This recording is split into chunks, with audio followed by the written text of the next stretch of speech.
മഹാരാഷ്ട്ര തെരഞ്ഞെടുപ്പ് ഫലത്തിനാണ് രാജ്യം ഉറ്റുനോക്കുന്നത്.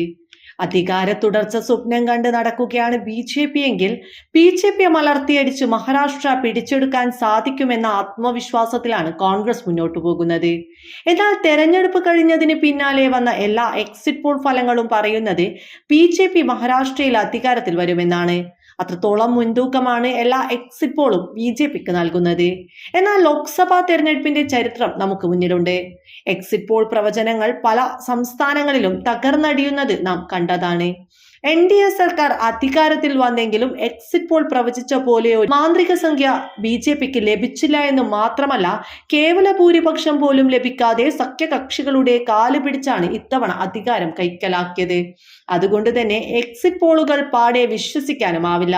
മോദിക്കായി സ്തുതി പാടി നടക്കുന്നവർ ഇതല്ല ഇതിനപ്പുറവും പ്രവചിക്കുമെന്ന കാര്യത്തിൽ തർക്കമില്ല. അങ്ങനെയിരിക്കെ ഇതാ മഹാരാഷ്ട്ര നാഗ്പൂരിൽ EVM മെഷീൻ തിരിമറി എന്ന ആരോപണമാണ് ഇപ്പോൾ ഉയരുന്നത്. വെറും ആരോപണമല്ല, തെരഞ്ഞെടുപ്പ് ഉദ്യോഗസ്ഥർ മെഷീൻ കൊണ്ടുപോകുന്ന വാഹനം കൈയോടെ പൊക്കുകയാണ് കോൺഗ്രസ് ചെയ്തത്. ഹരിയാനയിൽ എല്ലാ വിജയസാധ്യതയുണ്ടായിട്ടും അപ്രതീക്ഷിത തിരിച്ചടിയാണ് കോൺഗ്രസ് അവിടെ നേരിട്ടത്. അതിന് പിന്നാലെ തെരഞ്ഞെടുപ്പ് കമ്മീഷനെതിരെ കോൺഗ്രസ് തിരിഞ്ഞെങ്കിലും കമ്മീഷൻ കൈമലർത്തുന്ന കാഴ്ചയാണ് കാണാൻ സാധിച്ചത്. അതുകൊണ്ട് തന്നെ ഇത്തവണ മഹാരാഷ്ട്ര തെരഞ്ഞെടുപ്പിലേക്ക് നീങ്ങുമ്പോൾ തന്നെ കോൺഗ്രസ് കരുതിയിരിക്കുന്നുണ്ടായിരുന്നു. എവിടെയെങ്കിലും ഏതെങ്കിലും ബൂത്തിൽ EVM അട്ടിമറി ഉണ്ടാവുമോ എന്ന് കണ്ണും നട്ട് നോക്കിയിരുന്നതിന് കൂടി ഫലമായിട്ടാണ് ഇപ്പോൾ തെരഞ്ഞെടുപ്പ് ഉദ്യോഗസ്ഥർ പ്രത്യേകമായി EVM കൊണ്ടുപോയപ്പോൾ കോൺഗ്രസ് തടഞ്ഞത്. EVM മെഷീനുമായി തെരഞ്ഞെടുപ്പ് ഉദ്യോഗസ്ഥർ സഞ്ചരിച്ച വാഹനം ആക്രമിക്കപ്പെടുകയും ചെയ്തു. ഹൈജാക്ക് ചെയ്യാനുള്ള ആരോപണം ഉന്നയിച്ച് കോൺഗ്രസ് വാഹനം തടയുകയായിരുന്നു. തുടർന്ന് വലിയ സംഘർഷമാണ് ഉണ്ടായത്. പോലീസ് എത്തിയതോടെയാണ് സംഘർഷത്തിന് അയവുണ്ടായത്. തെരഞ്ഞെടുപ്പ് ഉദ്യോഗസ്ഥരെയും മെഷീനും പോലീസ് സ്റ്റേഷനിലേക്ക് കൊണ്ടുപോവുകയായിരുന്നു പിന്നീട് ഉണ്ടായത്.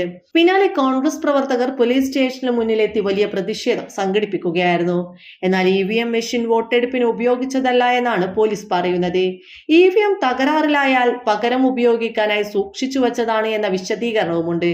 ഒരു മുൻകരുതൽ എന്ന രീതിയിലാണ് EVM മെഷീൻ കൊണ്ടുപോയത് എന്നാണ് ഉദ്യോഗസ്ഥർ പറയുന്നത്. പക്ഷേ ഇത് എത്രത്തോളം വിശ്വസനീയമാണ് എന്ന് പറയാൻ പറ്റില്ല.